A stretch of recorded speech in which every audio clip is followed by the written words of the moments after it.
gitu kan. Penyidikan sebenarnya sudah mulai kita kan. Peperangan kalau pidana itu bukan di pengadilan, itu anunya itu pengadilan hanya kulminasi, tapi proses awalnya itu di kepolisian, kejaksaan kan gitu. Itu pertarungannya sudah dari situ. Jadi insya Allah ya teman-teman yang dilaporkan siap menghadapi tuduhan-tuduhan pelanggaran hukum yang dia masukkan. Pak Rizal dan kawan-kawan ini sudah bolak-balik ke Bareskrim, tapi seolah-olah kemarin-kemarin seperti tidak ada follow up dari Bareskrimnya. Ternyata sekarang ada. Nah, ini tanda apa Pak ketika kita tahu juga laporan terhadap Bapak dan kawan-kawan ini luar biasa, frontal, brutal dari mana-mana. Kan katanya dilaporkan bukan hanya di Polda Metro Jaya, tapi di Solo, di Magelang, di Depok, di Banten, Serang. Luar biasa. Jadi ya seolah-olah memang perang terbuka ini. Bagaimana Pak Rizal? Ya perang terbuka memang kalau udah masuk ke ruang hukum gitu kan. Semua orang bisa baca sebenarnya gitu kan, dan pertarungannya menjadi lebih seru gitu. Jadi mereka melaporkan dengan berbagai delik kan, delik penghasutan, delik pencemaran, fitnah gitu, karena hoax juga dan sebagainya. Nah, ya itu mungkin fase dia gitu ya, fase untuk naik dengan melakukan penyerangan seperti itu. Ya kita akan bertahan di situ, kita akan jawab semua tuduhan-tuduhan itu gitu kan. Dan sementara ini setelah kita dalami sebetulnya tidak terlampau kuat gitu ya istilahnya secara hukum. Laporan mereka itu mau yang 160, mau yang 311, mau yang 611 gitu, atau yang 310, 311 gitu kan, 27 ITE, 27 ayat 3 ITE itu insya Allah ya itu mudah ditepis gitu dalam dialog hukum, dalam perdebatan hukum di persidangan, di persidangan bahkan di proses penyelidikan gitu kan. Penyidikan sebenarnya sudah mulai kita kan. Peperangan kalau pidana itu bukan di pengadilan, itu anunya itu pengadilan hanya kulminasi, tapi proses awalnya itu di kepolisian, kejaksaan kan gitu. Itu pertarungannya sudah dari situ. Jadi insya Allah ya teman-teman yang dilaporkan siap menghadapi tuduhan-tuduhan pelanggaran hukum yang dia masukkan. Tapi di sisi lain kita juga punya alat serang gitu kan. Itu adalah pertahanan kita nanti gitu. Tapi alat serang kita juga punya, bahwa sebelum ini terjadi, sebelum berangkat ke Jogja dan ke Solo gitu kan, bahkan tahun 2024 akhir itu kan sudah kita masukkan ke Bareskrim, Mabes Polri gitu. Karena itu 9 Desember 2024 kan sudah selesai masa jabatannya Jokowi, dia sudah pulang ke Solo. Berarti wajar udah lintar provinsi, Bareskrim pas gitu kan, nggak mungkin kita ke Polda atau ke Polres gitu, Bareskrim masuk tuh. Itu TPUA ya? TPUA langsung TPUA, karena TPUA menindaklanjuti proses perdata gitu, yang terdahulu yang NO itu terakhir gitu kan. Masuklah pidana kita ke Bareskrim tadi. Pengaduan masyarakat, DUMAS, bukan laporan. Pengaduan itu nggak tidak untuk diterima, harus diterima. Bedanya laporan sama pengaduan apa Pak? Laporan itu bisa berkonsekuensi sebenarnya, si pelapor gitu kan, kemudian dia harus membuktikan. Nanti kalau tidak terbukti, dia yang akan berbalik. Kalau pengaduan masyarakat ya sebetulnya sembarang, masyarakat mengadu saja, gitu kan. Nanti polisi yang menindaklanjuti, gitu. Kita terus masukkan bukti-bukti. Ini bagian ya kalau strategi, tapi juga sebetulnya itu pilihan kita. Sudah DUMAS saja, gitu kan. Kemudian masuklah berulang-ulang bukti. Berulang-ulang itu penambahan bukti. Misalnya tadi tanggal 20 Maret kita masukkan bukti, gitu kan. Kemudian, kalau masih ingat barangkali Pak Rizal, 20 Maret penambahan bukti kalau itu tidak apa? salah 20 Maret 9 bukti. Itu sudah mulai video-video yang muncul, gitu ya, dari Dr. Rismond, dari Guru Gembul, dari banyak, itu kalau tidak 9 video, gitu kan, kita masukkan yang relevan, gitu. Itu 20 Maret. Masuk lagi nanti tanggal 7 April, gitu. Satu saja yang kita masukkan, yaitu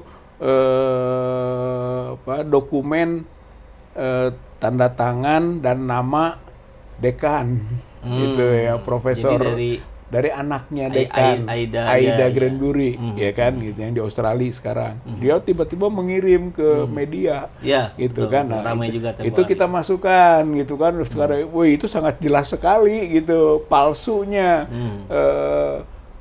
indikasi palsunya dari lembar pengesahan skripsi, gitu kan, Soemitro, Sumitro, dan tanda tangan yang beda, gitu. Itu tanggal 7, gitu. Tanggal 22 kemarin, April, kita masukkan lagi 4, gitu kan. Itu juga hasil podcast, gitu, baik Roy Suryo maupun Rismond, gitu. Jadi kita masukkan lagi, tambah lagi dengan berita-berita yang terjadi di Jogja dan Solo, masukkan lagi, gitu. Rupanya tanggal 7 tadi yang masuk itu, tanggal 9 atau 10 keluarlah lidik dari Bareskrim. Bareskrim 10, tanggal 10 April keluar lidik, SP lidik, surat perintah penyelidikan. Ini yang baru tahu ketika kita terima panggilan, SP lidiknya tanggal 10 April. Gitu.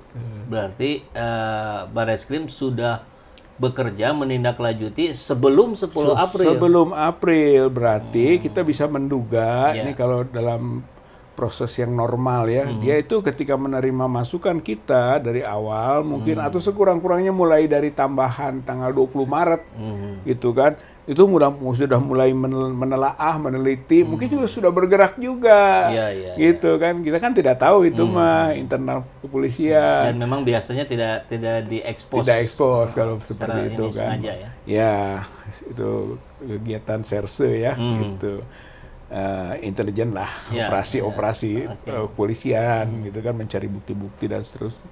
Rupanya pada tanggal 10 tadi April kemarin itu baru dia keluarkan SP lidik, gitu. Akhirnya ke Subdit 4, ya, kemudian Unit 2 kalau tidak salah, itu perintahnya itu untuk bergerak.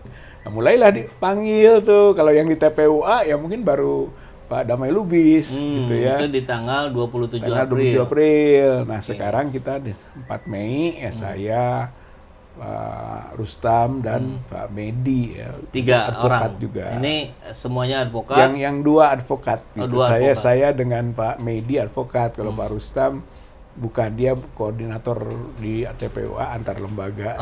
Posisinya tapi dia wakil.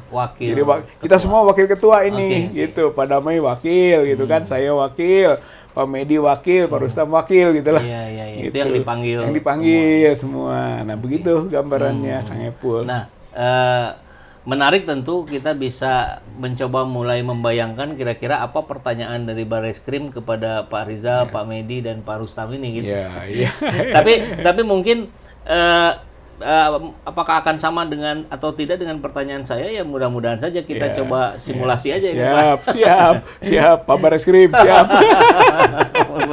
Simulasi sebagai Kabar Reskrim.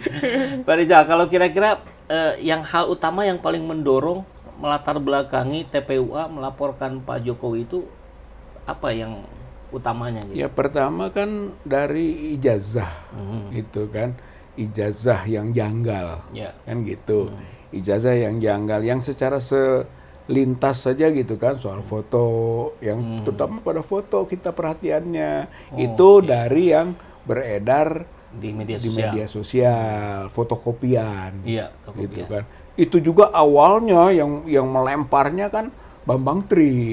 Jadi di buku Jokowi Undercover yang kedua. Oh, yang kedua. Kalau yang ke satu soal silsilah dan sebagainya, identitas, gitu kan. Yang kedua sudah ke ijazah.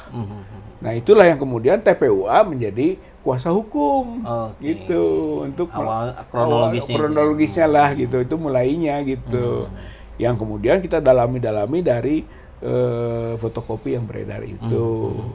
Baru kemudian gitu kan, setelah Dr. Rismond muncul, ternyata dia lebih menekankan ke skripsi. Gitu. Dan skripsi itu mencolok sekali gitu, sampai dia kalimat yang 11.000% triliun persen itu konteksnya sebenarnya skripsi awalnya. Dia sangat yakin gitu kan. Yang ijazah ini bongkar-bongkar foto itu Dr. Roy Suryo gitu, yang mungkin lebih dominan. Tapi kalau Dr. Rismond ke skripsi gitu. Yang ternyata konfirmasi di UGM, memang yang dibongkar-bongkar Dr. Rismond ini itu juga yang ditunjukkan oleh Wakil Rektor ketika bertemu dengan pimpinan UGM. Nih skripsinya diambil dulu gitu kan, ke perpustakaan ini katanya. Sama dengan yang ya sudah nggak ada lagi skripsi kan.